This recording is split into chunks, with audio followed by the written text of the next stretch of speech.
Welcome to Not Milk Never Milk. Subscribe if you're lactose intolerant.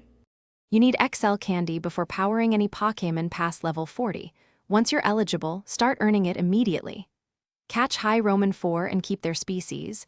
Transfers, hatching, and walking as a buddy all give XL occasionally, so focus on consistent play. Also, prioritize species you plan to max.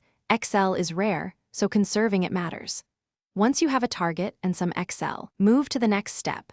Consolidating resources and checking required XL amounts for the specific Pokémon you want to upgrade. Now prepare to actually power up. Select the Pokémon and tap Power Up to reveal both Stardust and XL candy costs, because costs increase at each half level. Make sure you've confirmed Roman 4 and Moveset first, since XL is hard to replace. If you're short on XL, focus on raids, trading duplicates, and targeted catching. Rare XL candy from raid rewards and research can fill gaps.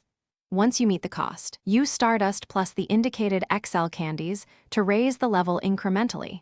Don't skip checks between boosts. Finish by powering up step by step until you reach the desired level. Make sure you monitor remaining XL and Stardust so you don't start a long grind unknowingly. If you can't power up, first confirm you're the required trainer level and that the game is updated. Sometimes an old client or a sync error blocks actions. If problems persist, restart the app or device, then recheck requirements. Only contact support after those steps, because most issues are resolved by reconfirming levels and resource counts. Thanks for watching. If this was helpful, leave a like and consider subscribing. See you next time.